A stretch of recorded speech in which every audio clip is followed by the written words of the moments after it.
What if the entire story of the Bible is about God restoring the world to its original foundation? Peace. Isaiah chapter 65 gives us one of the most breathtaking glimpses of that final restoration. New heavens, new earth, and a renewed Jerusalem where joy replaces weeping forever. Today, let's walk through this chapter and see how God's eternal plan has always been to build everything on the foundation of peace.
Welcome back to my channel. Isaiah 65 is a chapter of sharp contrast.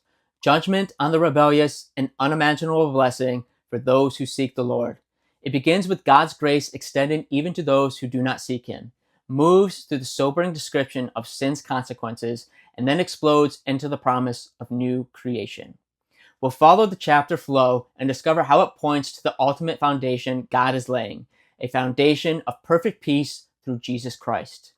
The chapter opens with a surprising declaration from the Lord in verses 1 and 2. It says, "I was ready to be sought by those who did not ask for me. I was ready to be found by those who did not seek me. I said, here am I, to a nation that was not called by my name. I spread out my hands all the day to a rebellious people." You see, God offers Himself to the Gentiles and to the rebellious Israel. Arms open wide for each. Yet many choose idolatry, provocation, and separation. Verses 3 through 7 describe their sins in detail: sacrificing in the gardens, sitting in tombs, eating unclean foods, and boasting in their own righteousness. The result is measured judgment. God will repay their iniquity in their lap. Grace is offered, but it's not forced.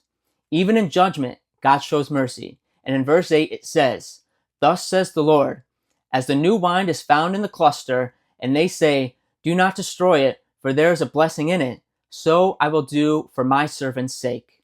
A remnant is preserved like good grapes in a cluster. God will not destroy the whole for the sake of His chosen servants. He will bring forth offspring from Jacob and inheritors from Judah who possess His mountains. Sharon and the valley of Achor will become places of abundance, but those who forsake the Lord and forget His holy mountain will face the sword and slaughter, because they chose evil when God called for good. Now the tone shifts to pure hope and wonder. And in verse 17 it says, "For behold, I create new heavens and a new earth, and the former things shall not be remembered or come into mind." You see, God does not merely repair the old creation, He creates anew.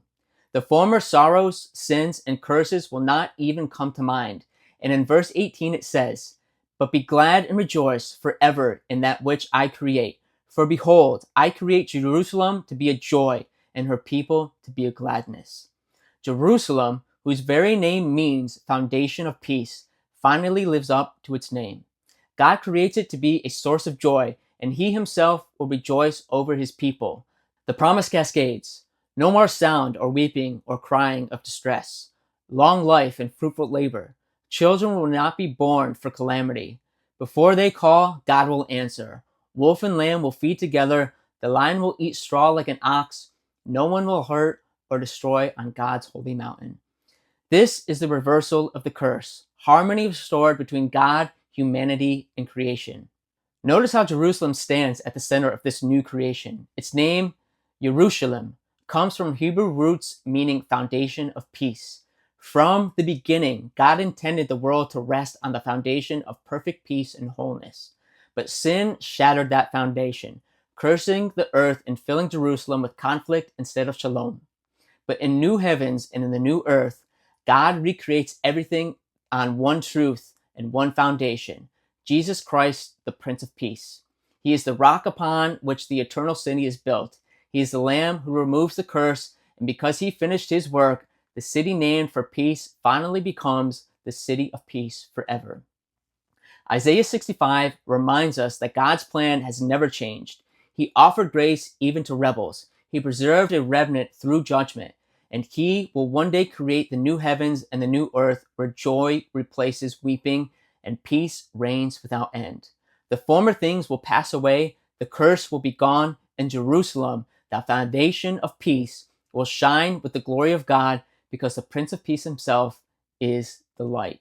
As we start this new year, may this promise fill us with hope. The darkness is temporary. The new creation is coming and is built on the unbreakable foundation of Jesus Christ.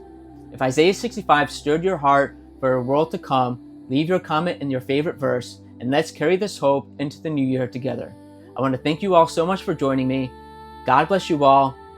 Until next time, bye for now.